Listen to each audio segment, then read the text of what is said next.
Welcome to Crypto Banter. So guys, let's go ahead, top story here. I want to talk about Ethereum ETF here. So guys, Standard Chartered, yesterday they put out this story about Bitcoin. Today they put out a story about Ethereum.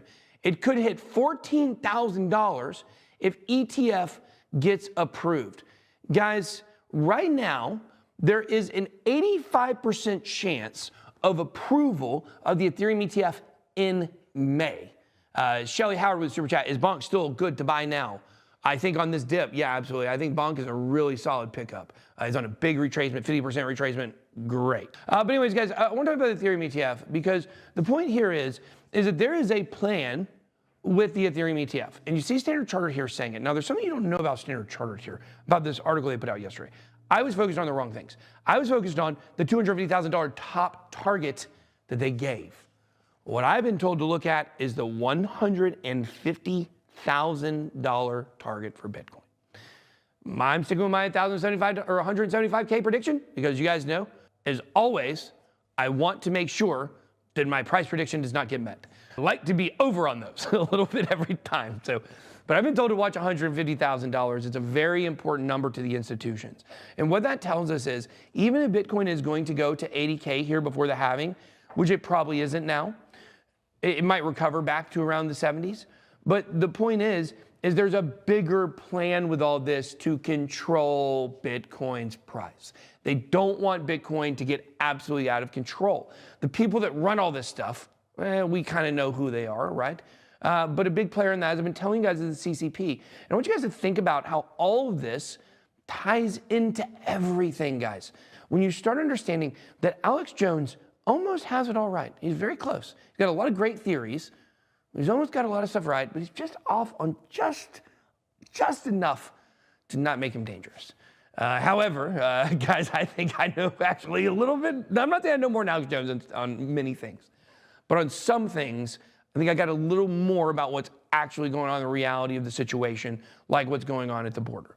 Guys, what's going on at the border is a crisis that is being manufactured for the sake of having a crisis, guys. People love to be able to come in and fix things. The CCP, guys, there are a lot of questions about why is the CCP infiltrating our borders? Remember what I've been telling you guys. CCP is focused on AI and tech right now, okay? AI and tech is what they want. The CCP want to control crypto. They want to get into these companies, and they want to be able to effectively get access to blockchain in a way that other countries don't.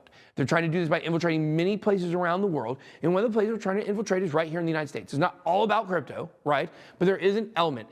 Every single person who comes over the border from the CCP, they all have a specific purpose. I'm not saying they're all spies. It could just be maybe they're just trying to add to numbers, or maybe they're just trying to accomplish certain things collectively. I don't know. Maybe that's what's going on. Potentially, maybe. That's some information I'm looking at. And when you look at the overall plan here with the Ethereum ETF, with the CCP trying to control crypto, okay, you start seeing that all of this is going to lead us to higher prices. We are not close to done with this bull run. It is important for them to have an overall reset, okay? China's involved in these resets because why?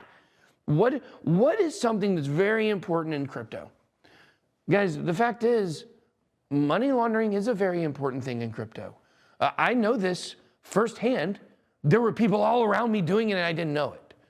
When I went to Dubai, I was exposed to a lot of things over there, is what I will tell you. Nothing I was involved in.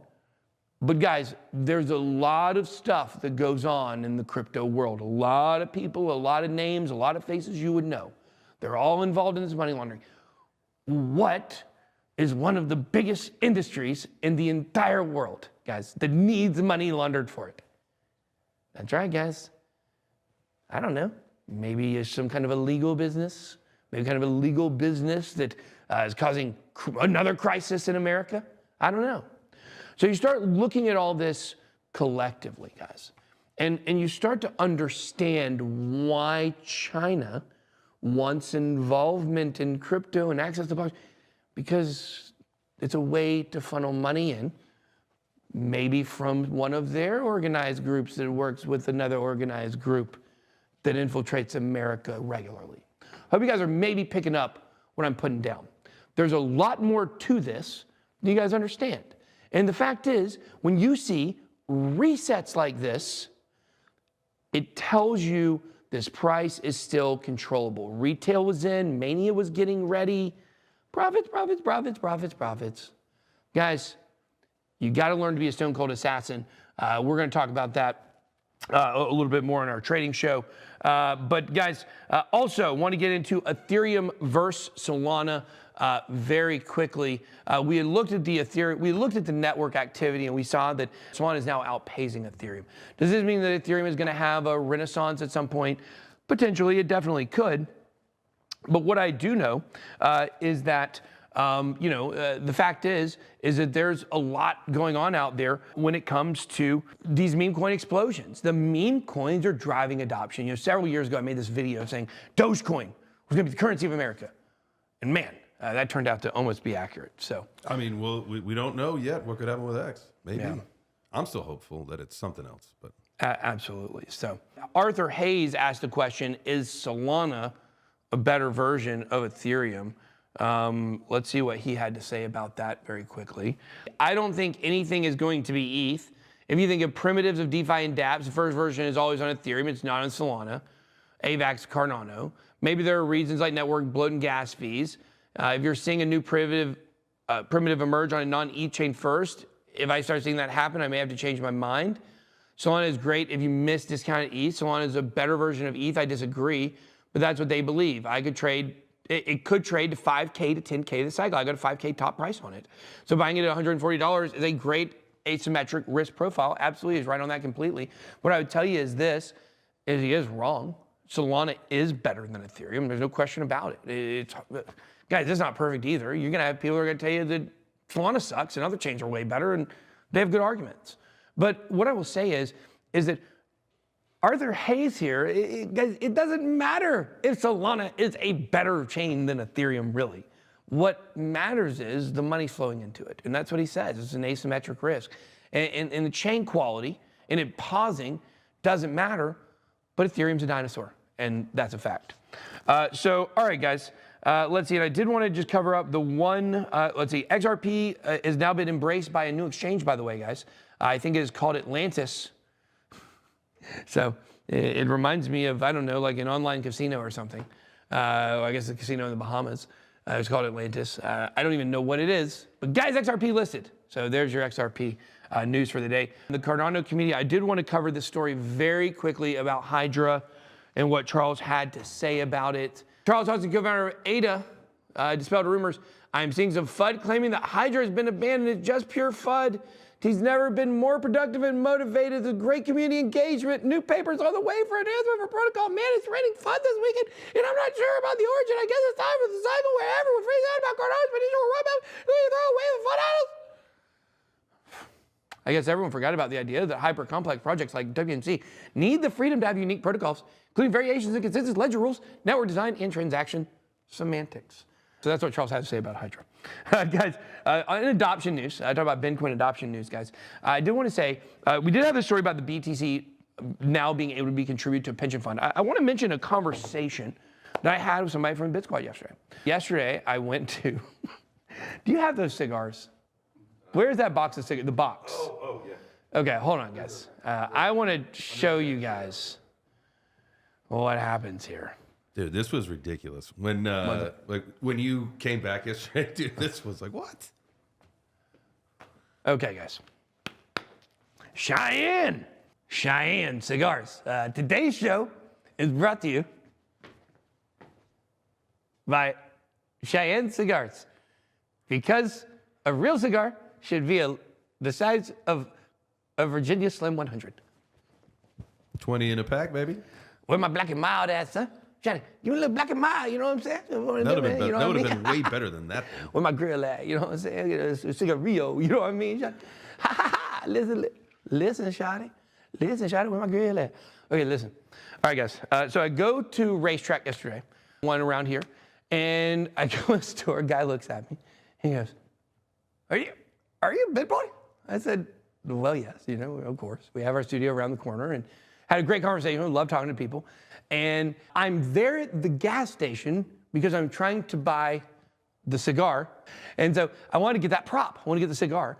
And so I go there, and side story here is I go to the front and I say, hey, ma'am, I just need something that looks like a cigar for a prop. And like, not black and mild, what do you have? It doesn't matter, as long as it looks like a cigar. This is what she brings me. And I didn't have the heart to tell her how. I just carry that around with me everywhere, is what I should do. And this is what, we'll just call her Cheyenne, thought that I should use for the general, a commander-in-chief of the XRP army. And I tell you, this sure would have been intimidating. I tell you, me smoking a clove. I tell you what. Yeah, here, hold on, guys. Let's redo yesterday's video now with the new. I just scratched my glasses. It's okay. Oh, wait, hold on. Okay. Hey guys, I tell you what, it's me. You need at least. No. Listen, it is me. Yes, I'm here. Commander-in-chief. Someone give me a beret. Can I please wear a beret? Someone give me a beret, an XRP beret. XRP beret. Oh, I tell you, we will be so intimidating at the SEC. We will go up to them. Hold on. Are you French or are you Cuban right now? Because I'm getting like Castro vibes. Let me tell you what, I don't even know. I'm not sure. Because ever since I've been smoking the cigar real close, I've lost my freaking identity. Okay. Guys, that is what Cheyenne wanted for the XRP commander. We're not doing that. Okay, guys, this is a serious show, as you know. Okay.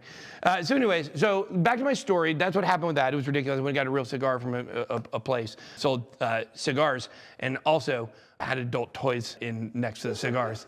And so it made me a little uncomfortable, choosing the size of the cigar, as you guys know.